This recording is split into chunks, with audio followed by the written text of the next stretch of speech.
quand Dieu me demande de sortir d'un endroit qui me tire vers le bas, comment je trouve la force de partir? Et pour appuyer à moi sur la parole, elle a pris la parole de la Genèse, je parle de Lot et de Sodome et Gomorrhe. Alors, une nouvelle parenthèse, ces autres-là, pas encore commencé à étudier la Bible, ou que vous avez commencé à étudier la Bible, ils conseillent les autres de plutôt aller vers le Nouveau Testament. Parce que nous les plus sous la loi, Dieu est venu accomplir la loi. Dans son sacrifice à la croix pour nous, nous laissons le temps de la grâce, frères et sœurs, très important. Parce que dans ce Sodome et Gomorrhe, il donne un coup de poing, mais avant un coup de poing. Un peu plus dur. Mais ce soir, nous parlons de Lot. Lot, qu'il était un homme, qui était vivant à Sodome, et que Dieu l'a trouvé que son cœur était bon. Dieu l'a trouvé que le cœur de Lot était bon. Et donc, il envoie 2 anges pour avertir à lui que ça détruire la ville de Sodome. Pourquoi? Parce que la ville de Sodome était avant n'importe quoi. La ville de Sodome était vraiment corrompue, frères et sœurs. Et dans Genèse chapitre 19, quand il parle à nous que justement les anges arrivent à Sodome et il vient voir Lot, il dit à nous que Lot est assis à l'extrémité de la ville. À l'extrémité de la ville. Et ce soir, Sodome, il vient signifier ces endroits qui tirent à nous vers le bas. Ces endroits, ces relations. Il peut être amoureuse, amicale, peut-être même familiale. Il peut être une addiction. Quelque chose qu'on fait tout seul quand personne n'y voit pas haut. Bref, Sodome, c'est vraiment cet endroit qui tire à nous vers le bas.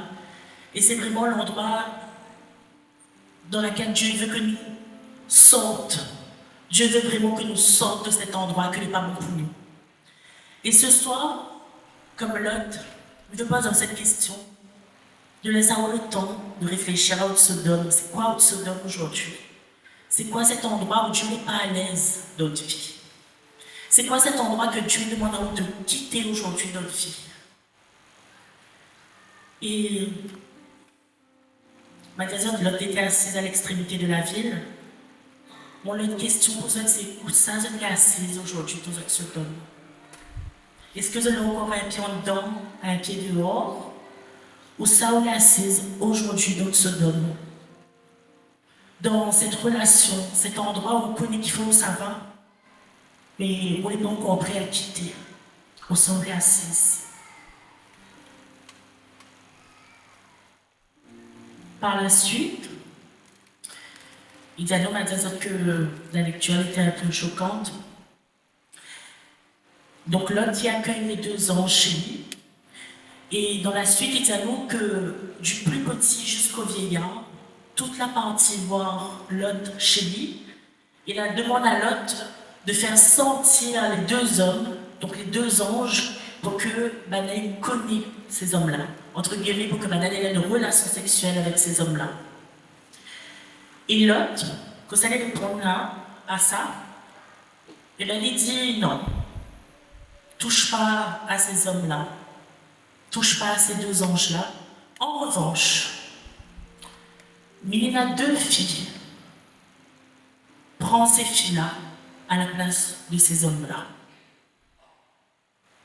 Moi, je ne connais pas besoin de mettre ça réellement choquant. Réellement choquant parce que comment un monde que Dieu a trouvé que le cœur était bon, il dit, prends pas ces 2 hommes-là, mais prends mes filles à la place. Et bien la vérité, c'est que Lot dépense faire le moindre mal quand il a fait ce choix-là. Et souvent, des fois, dans notre vie, nous aussi, nous prenons des décisions parce que nous minimisons l'impact que ces décisions ont dans les mauvais endroits de nos vies. Et donc, nous aussi, nous pensons faire le moindre mal. Parce que la vérité, c'est que l'endroit que l'autre salivée, elle est corrompue. Donc, en fait, que nous veut pas, l'endroit où ça nous est là, cet endroit que les corrompus, cette relation que les corrompus, eh bien, il influence à nous.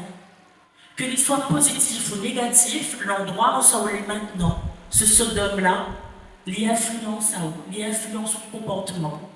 Et vous connaissez peut donner des excuses, comme dire, ah ben mon bon camarade, tous les samedis, wow, j'en ai sous, moi c'est une fois par an, ça va. Il pense faire le moindre mal. Ou sinon, il peut dire que ben, mon bon camarade, il fréquente un tas de monde, il fait un tas d'affaires qu'ils ne devraient pas faire avec ces personnes-là, mais moi ça va. Le soir, juste quand il rentre dans mon chambre, ben, ça va sur des sites sur lesquels il ne devrait pas aller. Il pense faire le moindre mal. Et en fait, là, il est déjà en train de montrer à nous que cet endroit que les corrompus là, eh bien, il influence nos comportements. Et Dieu, il veut que nous quittions ce Sodome-là, frères et sœurs. Parce que souvent, des fois, on ne connaît pas besoin, peut-être que vous allez bien avancer sur moi, mais souvent, des fois, il prend moi un peu trop fort, plus fort que ce que je crois que il est sans Dieu. Vous dites à Michel, ça va. Mais ça va de l'endroit là, il connaît pas beaucoup moi. Mais ça va parce que Michel, il a fait ça. Et donc, sans même tenir en compte, la chute y arrive. La chute y arrive. Parce que Sodome, c'est véritablement un endroit qui fait à nous du mal, frères et sœurs. Où Dieu, il demande à nous de quitter parce que cet endroit-là n'est pas bon pour nous. Cette relation-là n'est pas bon pour nous. Et donc, Dieu, il demande à Lot de quitter cet endroit-là. Et Lot, quand il répond à Dieu, enfin, Dieu il demande à Lot d'aller réfugier, aller à la montagne. Quitte Sodome et va à la montagne. Et Lot, ce que ça dit à Dieu, Seigneur, la montagne est trop loin. Jamais, le temps vient de la montagne, ma fenêtre détruit Sodome. Jamais il y a la montagne. Par contre, Seigneur, il y a une petite ville un peu plus loin, il s'appelle Sodome. Et la vécu, ça va te sauver. Ils ont dit, il n'y a pas monter à la montagne, et bien, vécu, ça va te sauver, Seigneur. Ils ont dit quoi? Dieu a fait grâce de partir à Tsoar. Tsoar, c'est vraiment cette étape intermédiaire que les cieux pour nous, que Dieu accorde à nous lorsque nous n'avons pas encore le courage d'aller à la montagne. Il ne peut pas se poser cette question, mais pourquoi l'autre n'a pas voulu monter à la montagne? La première hypothèse, c'est peut-être qu'il avait peur. Parce que la montagne, c'est un endroit inconnu pour lui. Vous connaissez peut-être des fois qu'on est dans une relation abusive, vous dites, oh non, on va pas envie de cette personne-là parce qu'elle a peur de ne pas connaître autre chose après. Elle a peur de ne plus être aimée. La vie s'appelle ça. Comment ça fait sans ça? Mais il ne peut pas vivre sans ça parce qu'on l'apprend à vivre avec ça. On ne peut pas vivre sans ça. C'est impossible. Non, Seigneur. Comment on peut demander à Dieu de quitter ça? Ce n'est pas possible.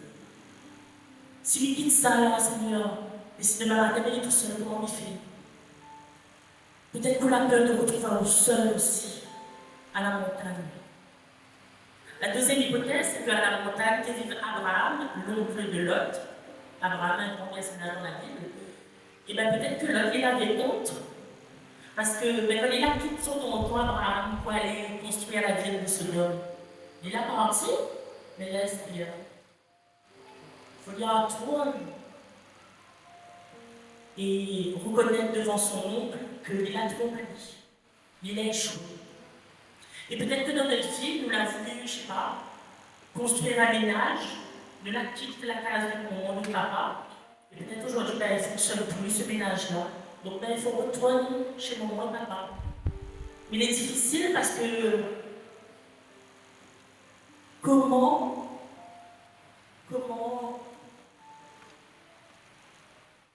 vivre avec cette idée d'avoir échoué? Mon papa a dit, on reste là, on a voulu aller construire quelque chose ailleurs, la casse n'est pas la filière, il faut avoir un mystère. Comment c'est ça? Peut-être que des mêmes honte aussi. Peut-être qu'on n'a pas envie d'avouer que nous avons échoué sur cette situation-là.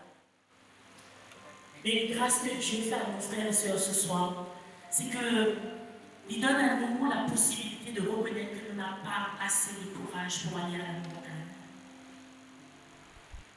Alors, ce soir,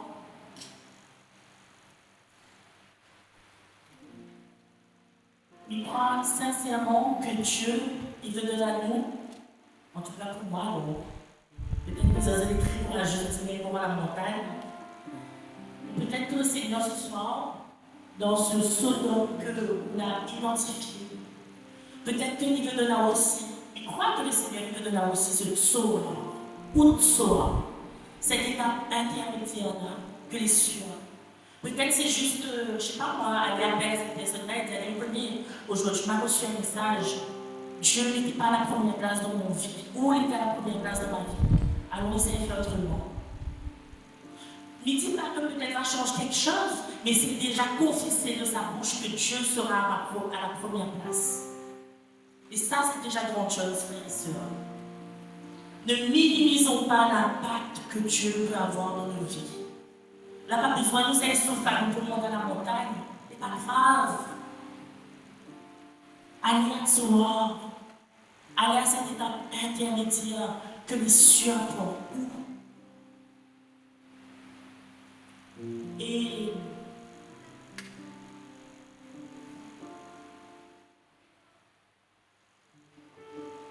on a vraiment à cœur de prier pour les jeunes ce soir. Seigneur, il revient à ces jeunes entre nos mains. Ouvre nos cœurs, Seigneur. Peut-être que tu as identifié c'est quoi ce Sodome et fait peur à cette Jésus. Mais ce soir, je crois que mais là quand même, tu vas aller sauver Jésus. Mais remercions, Seigneur, parce que de grâce en grâce, vous fait vivre à nous, Jésus. Vous fait vivre à nous, Jésus. Mes frères et sœurs, après que Lot la quitte Sodome et la partie à Tsoar, Dieu avait donné une règle. Quand on quitte Sodome, retourne pas ça. Et souvent, des fois, nous la quitte cette situation-là, mais le combat n'est pas fini. Parce que les bien beaux de quitter, mais après, comme elle a envie de retourner. Parce que la femme de Lot, il la retourne à lui. Il la transforme à lui en statue de sel. Comme elle a dit ça, le Seigneur quand même, parce qu'elle n'est pas, puis quitte Sodome, pour transformer à lui en statue de sel. Mais Dieu n'est pas mauvais. Il avait donné la règle à suivre. Elle a fait le choix de se retourner. La statue de sel, c'est le fruit de la conséquence de son acte.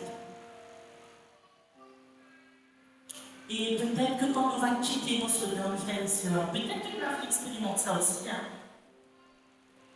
On la laisse ce marmaille qui n'était pas bon pour notre vie. On la laisse cette fille-là, on la laisse cette personne-là qui n'était pas bon pour notre vie. Et là, on revient 2 jours de place, 3 jours, 4 jours, par rapport au téléphone. Excusez-moi, peut-être pas que ça fait trop vite. Mais reviens.